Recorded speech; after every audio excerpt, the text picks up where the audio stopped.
Assalamualaikum warahmatullahi wabarakatuh. Waalaikumsalam warahmatullahi wabarakatuh. Selamat datang kembali di acara podcast Pengadilan Agama Bangli sesi ketiga. Dan pada kesempatan kali ini kita akan membahas berkaitan dengan sistem penanganan pengaduan atau biasa dikenal dengan whistleblowing system yang diterapkan di Pengadilan Agama Bangli. Dan pada podcast kali ini telah hadir bersama kita narasumber kita yaitu Bapak Aris Habibudin Syah SHIMH selaku Wakil Ketua Pengadilan Agama Bangli. Apa kabar Bapak? Alhamdulillah baik Mbak Nadia. Alhamdulillah. Baik, pertama-tama yang akan kita bahas adalah terkait dengan whistleblowing system yang diterapkan di Pengadilan Agama Bangli. Sebagai sebuah instansi publik, Pengadilan Agama Bangli pasti akan selalu berupaya untuk mewujudkan excellent service atau pelayanan prima kepada masyarakat. Mulai dari petugas memberikan informasi hingga petugas memberikan sebuah produk pengadilan, pastilah yang diutamakan adalah kepuasan masyarakat ya Bapak. Dan setelah berupaya untuk memberikan excellent service, tidak menutup kemungkinan jika suatu saat nanti masyarakat akan memberikan sebuah kritik, saran, atau bahkan pengaduan kepada pelayanan yang diimplementasikan di Pengadilan Agama Bangli. Dan pengaduan itu sendiri sudah diatur di Mahkamah Agung atau biasa dikenal dengan penanganan pengaduan atau whistleblowing system ya Bapak. Dan memasuki pertanyaan pertama, dapatkah pengadilan agama menerima atau memproses sebuah kritik, saran, atau bahkan pengaduan? Terima kasih pertanyaannya Mbak Nadia. Jadi pertama-tama yang harus masyarakat ketahui adalah pengadilan di era modern seperti saat ini tentu sudah sangat berbeda dengan pengadilan di masa lalu. Jika pengadilan di masa lalu memiliki kesan yang angker dan menakutkan, pengadilan di era modern diharapkan mampu lebih terbuka dan dapat menerima masukan, saran dari masyarakat pengguna layanan pengadilan. Mindset dan culture set aparat pengadilan pun yang dahulu lebih terkesan sangar dan kaku gitu ya. Dewasa ini aparat pengadilan diharapkan mampu lebih humanis, sehingga dengan demikian diharapkan masyarakat mendapat pelayanan yang terbaik dari pengadilan dan aparat-aparatnya. Dan salah satu ruang yang diberikan oleh pengadilan kepada masyarakat untuk turut berkontribusi memajukan pengadilan adalah dengan dibukanya ruang kritik dan saran. Kritik dan saran itu diberikan kepada pengadilan untuk mengkoreksi atau guna memperbagus layanan pengadilan ke depannya. Kritik terhadap aparat pengadilan yang bekerja tidak sesuai dengan SOP, kemudian saran dan masukan guna hadirnya pelayanan yang lebih baik di kemudian hari, tentunya oleh pengadilan di era modern sangatlah diharapkan. Kemudian mengenai pengaduan Mbak Nadia, masyarakat dapat mengajukannya manakala mendapati indikasi-indikasi adanya aparat pengadilan yang melakukan pelanggaran terhadap kode etik, ya, baik itu kode etik hakim, kode etik panitra pengganti, kode etik jurusita, maupun kode etik pegawai negeri atau kode etik ASN, ya. Jadi Mbak Nadia, tidak hanya pelanggaran kode etik yang dapat diadukan ke pengadilan, pelanggaran penerapan hukum acara atau maladministrasi dan pelayanan publik ya, dan atau pelanggaran pengelolaan keuangan atau barang milik negara itu juga dapat diadukan oleh masyarakat kepada pengadilan. Oh begitu ya Bapak. Jadi dahulu tuh pengadilan seperti angker gitu ya Pak. Namun saat ini karena sudah zaman modern ya Bapak, untuk menghilangkan kesan angker tersebut, bahkan pengadilan pun membuka kesempatan bagi masyarakat untuk memberikan saran, kritik, atau bahkan pengaduan seperti itu ya Bapak. Seluas-luasnya. Seluas-luasnya. Atas dengan cara apa saja kah Bapak masyarakat bisa memberikan saran, kritik, atau bahkan pengaduan? Ya, saya coba menjawab ya Mbak Nadia ya. Ini tolong disimak baik-baik karena kesalahan dalam memahami prosedur ya dapat berakibat fatal terhadap tidak tersampaikannya kritik dan saran, bahkan tidak tertanggapinya pengaduan yang diserahkan kepada pengadilan. Pertama, Pengadilan Agama Bangli telah menerapkan instrumen untuk mengukur tingkat kepuasan masyarakat terhadap layanan yang diberikan oleh Pengadilan Agama Bangli kepada masyarakat. Di antaranya dengan survei harian dan survei kepuasan masyarakat. Melalui dua instrumen tersebut, masyarakat dapat menuangkan unek-uneknya, penilaiannya terhadap kinerja pelayanan Pengadilan Agama Bangli. Survei kepuasan masyarakat yang dilakukan oleh Pengadilan Agama Bangli itu diatur dalam sebuah peraturan yang diterbitkan oleh Kementerian Pendayagunaan Aparatur Negara dan Reformasi Birokrasi atau Menpan RB ya, yaitu dengan Permenpan RB nomor 14 tahun 2017 tentang pedoman penyusunan survei kepuasan masyarakat unit penyelenggara pelayanan masyarakat. Dari kedua survei yang diterapkan oleh Pengadilan Agama Bangli ya, baik survei harian yang dilakukan baik secara manual maupun lewat aplikasi, begitu juga dengan survei kepuasan masyarakat yang bisa dilakukan manual atau bisa diakses melalui website atau bisa dikatakan secara computerized gitu ya. Itu diharapkan nantinya Pengadilan Agama Bangli mendapat feedback positif dari masyarakat, sehingga pimpinan dalam hal ini akan mempergunakan feedback positif dari masyarakat tersebut atau respon baik positif maupun mungkin yang berbentuk kritik atau saran akan dipergunakan oleh pimpinan Pengadilan Agama Bangli nantinya untuk merumuskan sebuah kebijakan terkait dengan pemberian layanan. Kedua, mengenai pengaduan. Berdasarkan Peraturan Mahkamah Agung Republik Indonesia Nomor 9 Tahun 2016, pengaduan dapat disampaikan kepada pengadilan melalui beberapa metode. Yang pertama, bisa langsung melalui aplikasi Siwas milik Mahkamah Agung Republik Indonesia yang dikelola oleh Badan Pengawasan, atau dengan mengirim email, faksimil kepada Pengadilan Agama Bangli. Bisa juga melalui telepon atau datang langsung menghadap ke meja pengaduan. Di situ akan ditemui oleh petugas meja pengaduan. Bapak, Ibu atau masyarakat bisa mengadukan apa saja yang hendak diadukan kepada petugas meja pengaduan tersebut jika itu datang langsung kepada ke kantor Pengadilan Agama Bangli.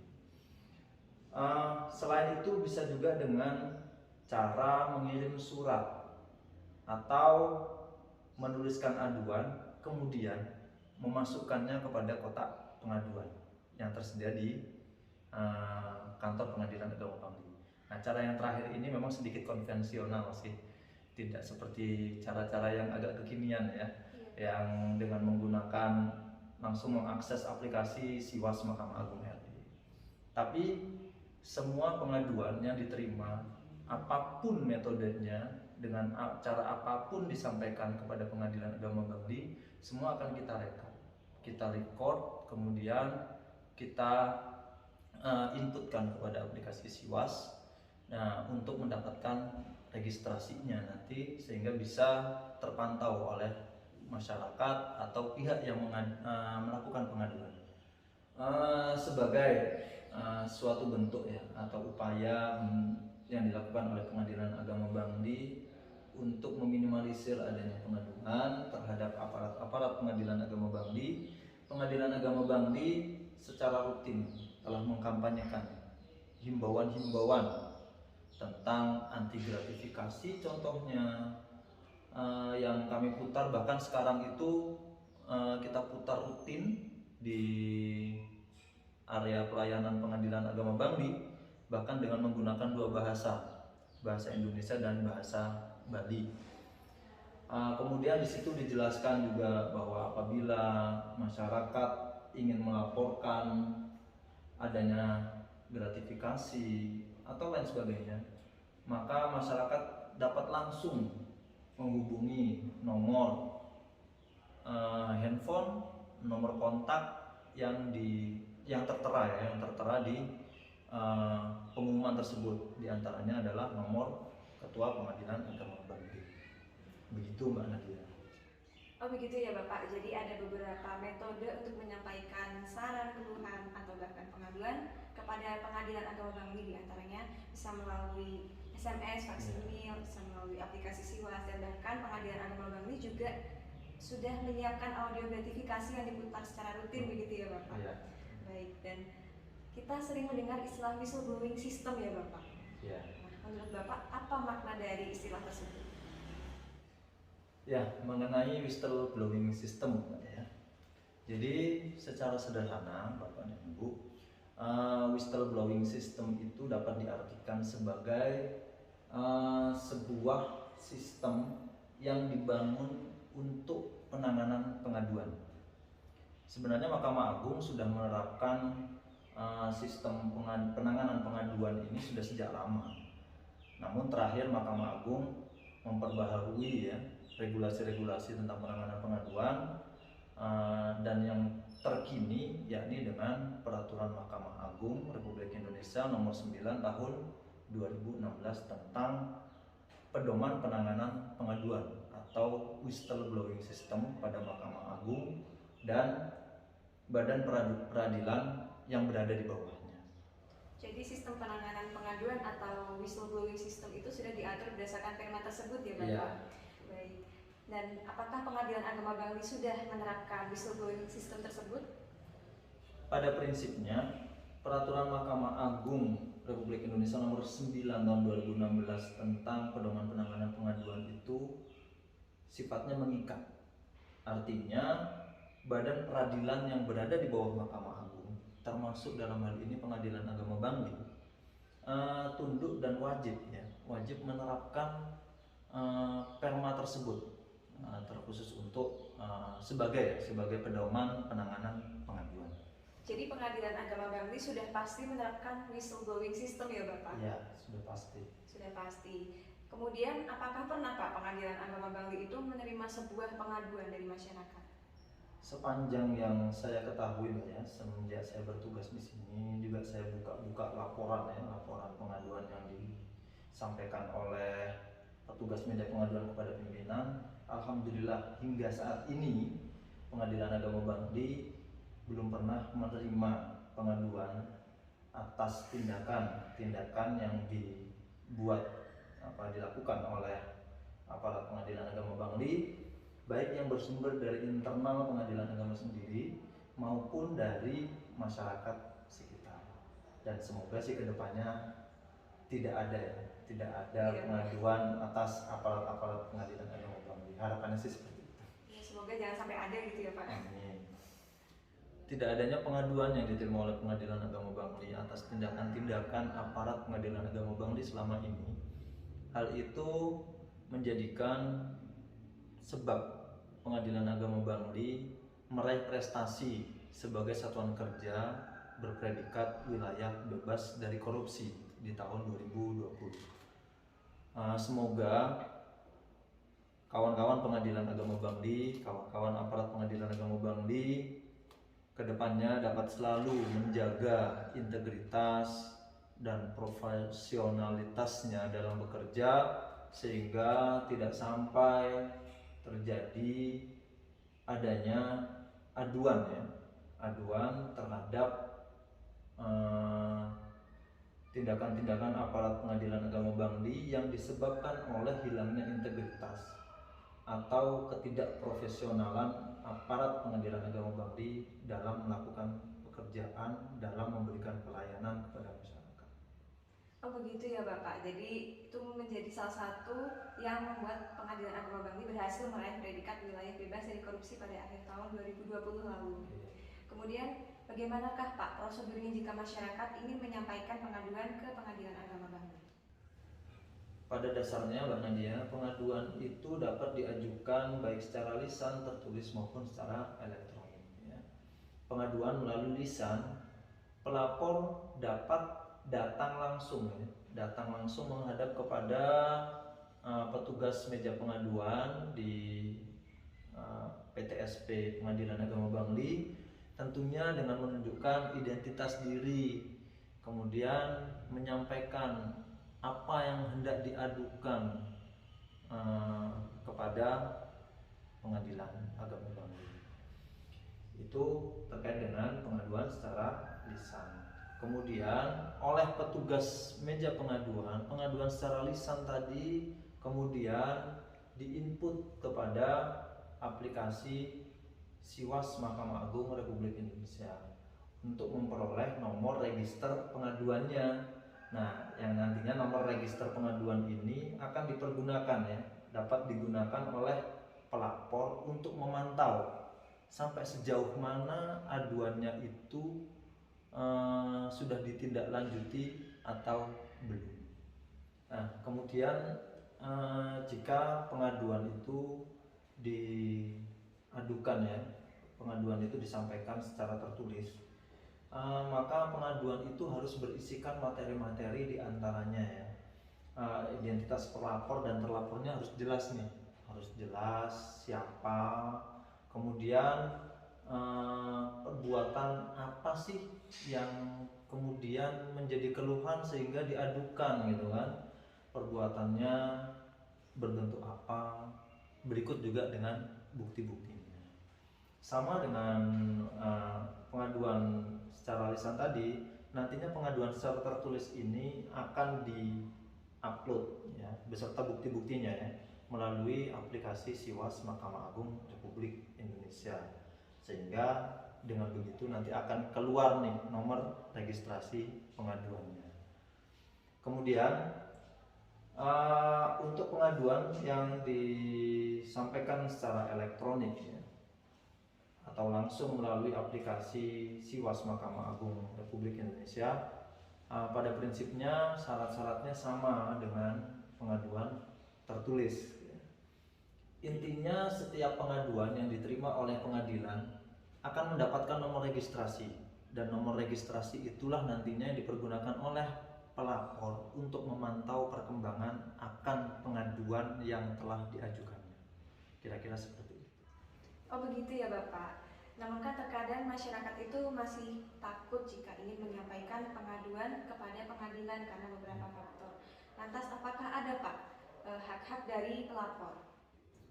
Ya, begini ya Mbak Nadia, ini perlu dijelaskan agar masyarakat juga tidak ragu, ya, tidak ragu ketika hendak menyampaikan segala keluh kesahnya, baik yang berupa kritik, saran, terutama yang berkaitan dengan pengaduan tadi, ya. Pelapor dalam hal ini memiliki hak-hak yang juga dilindungi sebagaimana amanah dari Perma nomor 9 tahun 2016, ya. Di antaranya berkaitan dengan kerahasiaan identitas. Nah, kemudian pelapor juga mendapat kesempatan untuk memberikan, ya, keterangan secara bebas tanpa paksaan dari pihak manapun. Mendapatkan informasi juga mengenai tahapan laporan, sudah sampai di mana, sudah ditindaklanjuti atau belum, dan lain sebagainya. Kemudian pelapor juga mempunyai hak mendapatkan perlakuan yang sama dan setara dengan terlapor dalam pemeriksaan. Jadi pelapor tidak perlu khawatir, ya, tidak perlu takut jika ingin menyampaikan apa yang menjadi keberatannya, apa yang menjadi keluh kesahnya, karena pada prinsipnya Mahkamah Agung pengadilan itu menjamin kerahasiaan identitas pelapor. Itu yang penting. Jadi pihak pelapor tidak perlu takut maupun ragu ya Pak untuk menyampaikan kritik, saran maupun pengaduan kepada pengadilan. Lantas kemudian bagaimana dengan pihak terlapor Pak? Apakah setelah adanya pengaduan tersebut pihak terlapor dapat langsung menerima sanksi? Ya, terhadap terlapor lah ya. Terhadap terlapor ini dengan adanya pengaduan, terlapor tidak serta-merta begitu saja akan mendapatkan sanksi. Terlebih dahulu ada tahapan-tahapan nih, sebelum penjatuhan sanksi terhadap terlapor. Karena tidak semua orang yang dilaporkan itu sudah pasti bersalah gitu ya. Pasti akan ada tahapan-tahapan pemeriksaan untuk menghormati hak-hak asasi dari terlapor itu sendiri. Pada prinsipnya terlapor itu memiliki hak yang kurang lebih sama dengan hak yang didapatkan oleh pelapor ya. Terlapor memiliki hak untuk membuktikan apakah ia bersalah atau tidak dengan mengajukan saksi atau bukti-bukti lain ya, yang dapat meringankan terlapor itu sendiri.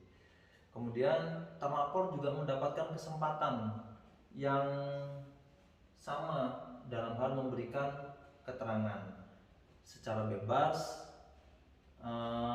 dan leluasa tanpa ada paksaan dari pihak manapun. Terlapor juga punya hak mendapatkan perlakuan yang sama dan setara dengan pelapor dalam proses pemeriksaan ya, terhadap pengaduan. Nantinya jika kemudian terlapor itu tidak terbukti bersalah, maka terlapor juga mempunyai hak untuk mendapatkan keterangan ya, keterangan berupa surat gitu ya, surat keterangan yang menerangkan bahwasannya pengaduan atas dirinya itu tidak terbukti. Nah, itu hak-hak terlapor. Jadi ada proses dari pelapor menyampaikan aduan itu hingga nanti jatuhnya sanksi terhadap terlapor. Itu pun jika terlapor terbukti bersalah. Manakala tidak terbukti bersalah, ya tidak akan ada sanksi bagi terlapor. Jadi kira-kira begitu. Jadi pihak terlapor tidak begitu saja langsung menerima sanksi ya Bapak? Betul. Harus terbukti terlebih dahulu baru akan diberikan sanksi seperti Ya, itu. karena kita juga menerapkan asas praduga tak bersalah. Ya, betul sekali Bapak. Lantas kemudian selama ini kan berarti Pengadilan Agama Bangli tidak pernah menerima pengaduan ya Bapak? Ya, alhamdulillah seperti itu. Ya, namun apakah pernah Pak Pengadilan Agama Bangli ini menerima sebuah keluhan dari masyarakat? Untuk menjawab pertanyaan ini Mbak ya, perlu sedikit saya review nih. Saya ulang sedikit menjelaskan kembali apa yang sudah kita singgung di awal ya. Pada prinsipnya pengaduan itu lebih fokus kepada sebuah tindakan yang mengarah terjadinya unprofessional conduct. Sedangkan keluhan lebih kepada ketidakpuasan masyarakat pengguna jasa ya, dalam hal ini pengguna jasa pengadilan terhadap pelayanan yang diberikan oleh pengadilan. Sepanjang sepengetahuan saya, Pengadilan Agama Bangli itu pernah menerima keluhan atas ketidakpuasan layanan. Jadi ternyata Pengadilan Agama Bangli itu pernah menerima sebuah keluhan ya Bapak dari Iya, masyarakat. Lantas kemudian bagaimanakah Pengadilan Agama Bangli menindaklanjuti keluhan tersebut? Jadi begini, pada prinsipnya setiap keluhan dari masyarakat itu wajib ditindaklanjuti, dan PA Bangli dalam hal ini sudah melakukan hal tersebut ya, artinya tindak lanjut terhadap keluhan masyarakat. Saya akan sedikit bercerita nih tentang keluhan, terjadinya keluhan itu. Jadi seingat saya di sekitaran tanggal 5 Mei 2021 Pengadilan Agama Bangli ini menerima keluhan atas ketidakpuasan seorang penerima layanan. Keluhan ini disampaikan secara lisan kepada Pengadilan Agama Bangli melalui petugas front office ya, petugas PTSP pengadilan agama Bangli. Nah, menindaklanjuti hal tersebut, keluhan tersebut ya, panitera muda permohonan kemudian menuangkan keluhan secara lisan tersebut dalam sebuah lembar yang dinamakan CPAR. Ini merupakan sebuah instrumen dari akreditasi penjaminan mutu Pengadilan Agama Bangli. CPAR ini kepanjangan atau kependekan dari Corrective Preventive Action Request. Jadi istilahnya lembar yang difungsikan untuk permintaan perbaikan ya, permintaan perbaikan terhadap ketidaksesuaian sebuah proses. Dari lembar CPAR inilah kemudian akan diproses sedemikian rupa, kemudian dibawa ke dalam sebuah rapat yang dinamakan rapat tinjauan manajemen, kemudian dicarikanlah solusinya, pemecahan dari masalah ini melalui rapat tersebut. Dalam rapat tinjauan manajemen tersebut disepakati sebuah solusi, yakni dengan mengadakan DDTK atau diklat di tempat kerja, ya semacam pelatihan, tapi itu dilakukan di dalam kantor, yaitu di kantor Pengadilan Agama Bangli. Adapun materinya adalah pelatihan mengenai excellent service.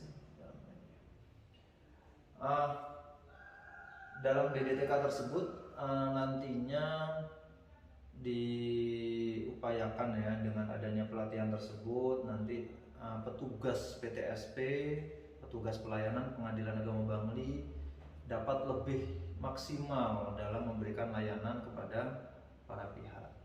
Nah, DDTK Excellent Service itu sendiri kalau tidak salah ingat, Pengadilan Agama Bangli itu melakukan di tanggal 17 Juni 2021 dengan menggandeng pihak Bank Syariah Indonesia.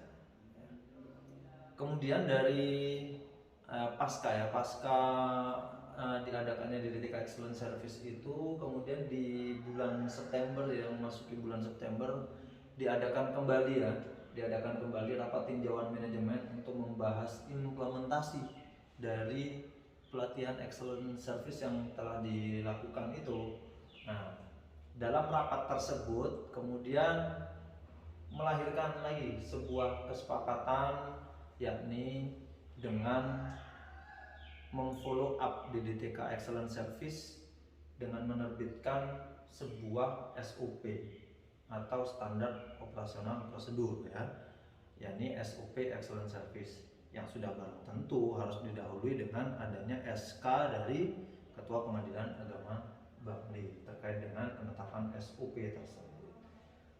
SOP inilah yang kemudian dijadikan panduan bagi petugas front office dalam memberikan layanan kepada pengguna jasa layanan Pengadilan Agama Bangli atau kepada masyarakat yang menggunakan layanan Pengadilan Agama Bangli ya. Setelah SOP itu lahir, kemudian dilanjutkan kembali proyeknya dengan membuat video ya, tentang excellent service tersebut ya. Jadi SOP yang sudah terlahir itu yang masih berbentuk tulisan-tulisan ya, ketikan gitu ya, SOP yang manual itu kemudian ditindaklanjuti dengan pembuatan video excellent service. Tujuannya apa? Di situ ada simulasi, tidak hanya sebatas tulisan, tapi sudah ada simulasi sehingga gampang untuk dicontoh, gampang untuk ditiru, gampang untuk dilihat, dan gampang untuk diterapkan. Tujuannya apa? Tentunya itu bertujuan memudahkan petugas front office untuk memahami SOP itu sendiri. Jadi dari security, resepsionis sampai petugas PTSP dapat memanfaatkan video SOP Excellent Service tersebut. Jadi seperti itulah bagaimana kita Pengadilan Agama Bangli sangat serius, sangat concern untuk menangani setiap keluhan yang kami terima. Begitu Mbak Nadia. Begitu ya Bapak. Jadi excellent service itu merupakan hasil dari adanya keluhan dari masyarakat. Betul. Kemudian apakah impact atau dampak dari adanya SOP excellent service tersebut bagi Pengadilan Agama Bangli? Ya tentunya dampaknya positif sekali ya. Setidaknya kita bisa melihat tolak ukurnya itu dari hasil survei kepuasan masyarakat. Nilai survei kepuasan masyarakat kita di triwulan 3 itu meningkat gitu ya, menjadi lebih baik. Yaitu dampak positifnya seperti itu. Artinya tidak ada keluhan lagi dari masyarakat, bahkan masyarakat memberikan penilaian sangat puas gitu ya, terhadap layanan yang diberikan oleh aparat Pengadilan Agama Bangli, terutama yang ada di bagian front office. Jadi hal tersebut merupakan satu lagi prestasi yang diperoleh oleh Pengadilan Agama Bangli. Alhamdulillah. Nah, tidak terasa kita sudah berada di penghujung podcast, dan sebelum ditutup nih Pak, ada tidak Pak closing statement yang ingin disampaikan kepada seluruh warga peradilan? Ya, ini sebagai closing statement ya, saya mewakili seluruh aparat Pengadilan Agama Bangli, seluruh keluarga besar Pengadilan Agama Bangli. Pada prinsipnya kami Pengadilan Agama Bangli tetap berkomitmen memberikan layanan yang terbaik kepada masyarakat dengan selalu melahirkan inovasi-inovasi layanan kepada masyarakat Bangli khususnya. Kemudian pesan saya kepada masyarakat Bangli, Kabupaten Bangli ya, jangan ragukan integritas kami dalam melayani Bapak dan Ibu. Jika Bapak dan Ibu mendapati aparat Pengadilan Agama Bangli yang integritasnya disangsikan atau diragukan, terutama ketika memberikan layanan kepada Bapak Ibu, jangan pernah ragu untuk mengadukan hal tersebut melalui cara-cara yang sudah saya kemukakan di awal.